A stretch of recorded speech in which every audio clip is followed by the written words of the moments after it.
Have you ever wondered what makes infinite banking different than just a typical whole life insurance policy? Well, stick around today as we unlock the secrets of the paid up additions rider. Enjoy the episode. Welcome to the Infinite Wealth Podcast, where we teach clients how to build wealth and create passive income without the risk of Wall Street. Welcome to the Infinite Wealth Podcast. I'm Cameron Christensen, along with your co-host, Anthony Faso. And today we're going to be discussing what is the power behind an infinite banking policy, and that is going to be the PUA rider, paid up additions. This rider is often misunderstood, and so today what we're going to be talking about is what is the PUA and why you need it on your policy. I think this is going to be a great episode, and I think a lot of listeners probably maybe already have a policy and understand what a PUA is, but these concepts are different, and I feel that we need to reinforce the ideas on what and why we are doing it. So I think even if you already have a policy and are doing infinite banking, I think getting a reminder and a better understanding of what a PUA is and what it isn't is going to provide some value. Couldn't agree with you more, Anthony. Today, guys, what we're going to be talking about is the what and the why of the PUA rider, and then we're going to be talking about the advantages and disadvantages of having that on your policy. Anthony, you want to start us off? I am. And before I go into the what, I was trying to get you to go. When we talk about explaining what a PUA is, do you know what memory that triggers for me? Probably not. I have no idea what goes on in your head. Probably not.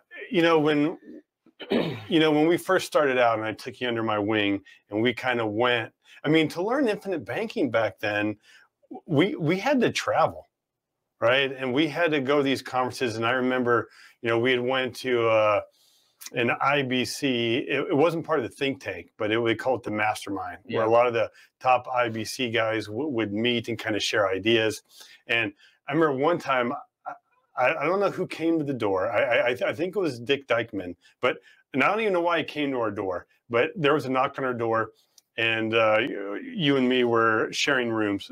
Separate beds, right? But he came to the door and he asked his question.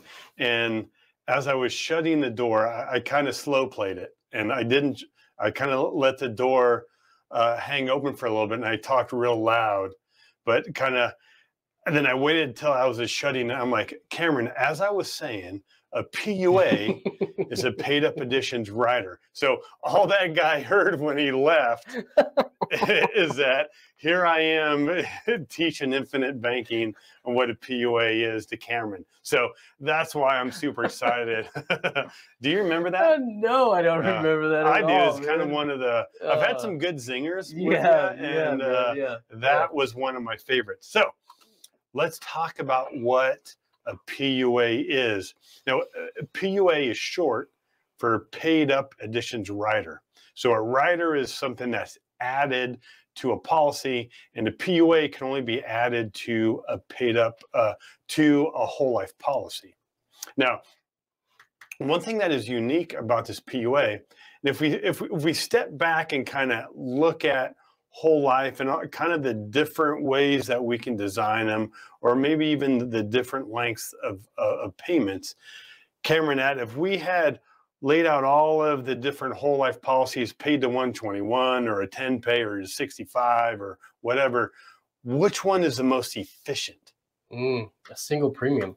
Right, a single premium, meaning that you make one single deposit and that's it. Right, that is the most efficient whole life policy, in part because almost all of that is going to cash value. Then there's going to be very little death benefit, so the costs on that are low. But that's why the IRS came up with the MEC rule, and in the 80s they came in and said, "Wait a minute, this is way too sweet, right? Anybody, they can just dump a pile of money into it and it can grow tax-free and they can borrow against it tax-free." So that's when they created the MEC line.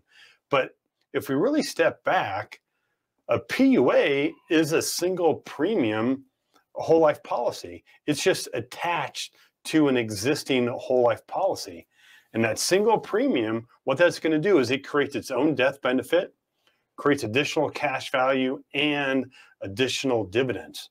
Now, since we can't do, well, I guess you can do a single premium, but we don't want it to be a mech. Yeah. We don't want to pay taxes. So, but what we can do is we can have a single premium insurance policy. We just got to add it on top to an existing whole life policy. And that's what a PUA is. It's just individual single premium whole life policy on top of an existing one. Well said. Okay. Now, Cameron, so that's the what. So what's the why? Like, why should we add this PUA rider to our policy? When we're looking at the why, we need to look at policy design, right? And so we're designing our policies much different than typical financial planners are doing, and even just typical insurance agents, is they're all focused on base premium and death benefit. So when you pay base premium, you get a really high death benefit, but you get very, very little in cash value. That is the exact opposite of what we're doing. So for better or worse, when we're designing policies, our focus is all on cash value, and we're actually trying to minimize that death benefit a little bit to get as much cash value into the policy as we can. So what we would call kind of the traditional model of what we refer to as your mama's whole life insurance, that is an all base premium insurance policy. And again, right, very little cash value, especially for the first probably 3 to 4 years. You're going to see zeros in that cash value column, but you get a really high death benefit. What we're trying to do, right, is we're trying to accelerate the cash value inside that policy. And so why we're doing this and why we're utilizing that PUA is because when you pay that PUA, it shows up as cash value inside of that policy. So why we're using PUA riders is to accelerate that cash value in the first several years to really get that policy going and accelerate that cash value accumulation. Perfect. Yeah. If you guys are wondering, if you guys have a policy and are looking at it and not quite sure what your premiums are going to, whether it's going to all base or whether it's going to cash value, feel free to reach out to us. We'll have our link in the show notes. Jump on a quick call with Anthony and I. We're happy to take a look at what you have, and we'll give you some guidance. I've got a great story in a little bit about someone that did just that and really saved him a lot of headaches. So I'll share that here in a minute. Stick around. Anthony. Yes. Let's go to disadvantages and advantages later. I'll touch on, but Anthony, you want to share some disadvantages of the PUA rider? Yeah, and what we want to show on this podcast, I mean, we're obviously going to talk about the great things about infinite banking and PUAs, but we want to try to have an honest perspective. Mm-hmm. There's pros and cons to both. So adding a PUA to a whole life policy is going to have its disadvantages as well, even though I think they're kind of minimal, but we still want to be transparent. And what I'm referring to is the similar premium, let's say you have a $20,000 is what you wanted to put in your policy. If we do a 20,000 whole base, all base, or we do a split where it's still 20,000, but some of that is going to base and some of it is going to PUAs. Now, so when you add the PUAs or that split, one of the biggest differences is you're going to have less death benefit. And so, again, it depends on what problem we're solving, right? If we're solving for death benefit, then we need to focus on the death benefit, right? Mm-hmm. But if we're focused on cash value, we need to focus on the cash value. But an all-base policy is going to have more death benefit than one if we have a mixture of the PUAs with the base premium. Now, to me, the biggest disadvantage of not having PUAs on the policy is the less flexibility with the premium. Great point. Meaning, again, if I'm just using that same example, if we have all base policy of 20 grand, that 20 grand has to be paid. That base premium, sometimes I call it the have to, right? Because that premium has to be paid to keep the policy in force. Now, when we have an all base policy, the entire premium is the have to. That has to be paid each year. Now, if you have one where there's a mixture of PUAs and base, that's going to add some more flexibility. And also we want to be upfront with these PUAs. There is a cost to it, or they're often called a load, right? And each company has a different load on these PUAs, but there is going to be a cost to it, right? But the reason why there are those costs is a few. For one, there is a premium tax that the insurance company needs to pay to every state. And the interesting fact, we're in Nevada, the top revenue source is gaming, and then mining, then insurance premiums. Okay, so it's a big revenue source. Also, that's thanks to us. Yeah. Also, there is a commission, right? So, I mean, the commission paid on a PUA is pennies compared to what is paid on the base policy. But however, there is a cost to the insurance company for those commissions. Also, since there is a death benefit to that PUA, even though it's much smaller than the base premium, there is still going to be a death benefit. So there's a cost of insurance there. But also because of that death benefit, that means the insurance company is required to have some reserves for that death benefit. What the insurance companies will do to account for all those is to have a load. Okay, so if you put $1 in PUA, the full dollar is not going to show up in cash value because of that load. But one thing I like to keep in mind, if we own part of the insurance company and we share in the profits, right, is it possible for them to overcharge us if we end up getting a piece of the profits? You know, one thing we got to remember when we're using infinite banking, we're using mutual insurance companies, which means it's owned mutually by the policyholders. So one thing to keep in mind as well. Another thing to be aware of with PUAs is that they need to be added when you get the policy issued. So if you have a policy, maybe you got a whole life policy and it didn't have the PUAs on there, sometimes it's possible to go through underwriting to add it, but it's typically not recommended.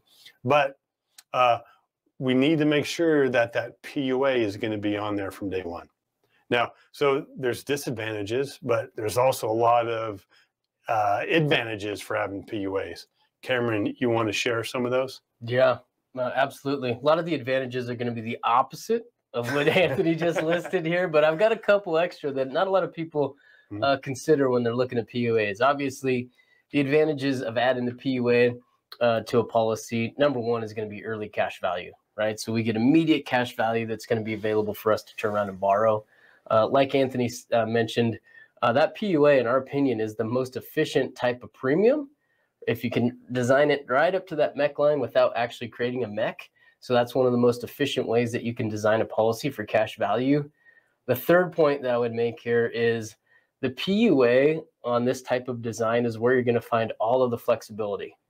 So I'm saying just what Anthony said, but opposite now is on that base premium. If all those dollars are going to base premium, if you have very little flexibility on your premiums moving forward, if we've got 70, 80% of those premiums going to PUA, man, we've got the option of reducing those premiums in any given year based upon kind of our finances. And so maximum flexibility is what we're going to be looking for. And then also, right, on that flexibility is on the PUAs is when you read those PUA provisions on the contract is you want to make sure you understand them. You want to be able to max out that PUA 1 year, take it all the way down to zero, right, or close to zero, and then max it out the following year. And ideally, if you can have a catch-up provision, that's like best case scenario. So what a catch-up provision is in that year in which you reduced your PUAs down to zero, the following year, can you not only take your PUAs back up to what you wanted to pay or scheduled to pay, but you can also pay the PUAs that you missed. And so you want to make sure that you read those PUA provisions on the contract before you put that in place and make sure you understand what those are. That is one of the things that we do during annual reviews is we look back and see how much of the PUAs have been paid or if there's any catch-up PUAs that we could pay if we're able to do that. So really great option. Some companies have like a 1-year catch-up provision. Some companies have catch-up provisions where it's up to a certain dollar amount. And man, I wanted to share the story with you guys is because I kind of alluded to this one earlier, but we were talking about PUAs it was like a year and a half ago or so. But a client called in and said, hey, here's what I've got, right? I've got this old policy. I don't know what to do with it. I started off funding it. I haven't really looked at it in a while. Can you tell me what I got? And I said, yeah, absolutely. So I looked it up, started reading through his contract, and the company that he was with is he actually had a 7-year window where he could catch up his PUA options. So his scheduled PUA was right at $3,000 for the year. So this guy had not paid a PUA in 7 years, and he was able to dump over $20,000 directly into that policy. Best case scenario for this guy, number one, is he didn't need to start a new policy, right? And number two, his wife, who the policy was on, didn't have to go through any additional underwriting. And three is he was able to drop 20 grand from his checking into his policy. And now if you look at the rate of return internally on the PUAs in a policy, man, those are right around 4%, right? And so again, great option for this client. We didn't have to start a new policy. We were able to use what he had, and he was able to hit the ground running. The next point that I would make for you Wait, Cameron, real quick. Yeah.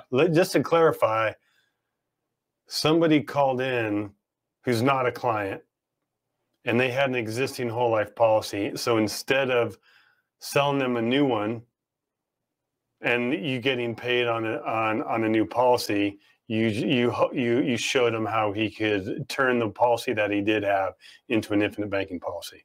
Yeah. Okay. Well, you sound surprised, but I imagine there's people, not all IBC people are going to do that. I just wanted to point out that we're here to help people and to teach IBC. Yeah. And if you have something, if you need a new policy, we'll gladly help you. But if you don't, we can give you some instructions on how to maximize a policy that you do have. Fausto, you know this, but most of the time, right, we're usually dialing people back on premiums, right? We've said this before, but a lot of people call, they're super excited and they want to try to get every dollar into a policy. And so we're usually walking them back. But that would be an example of, right, hey, we'll look at what you guys have. If there's something that's a great fit for you, we'll tell you what to do, whether we need a new policy or not. So hopefully that helps. I was already thinking about the other feature that I was going to add in there is that, man, you look at what was available to this guy is he had 20 grand sitting in a checking account, probably earning zero, and he's able to dump it into the PUAs. If you look at the rate of return on PUAs,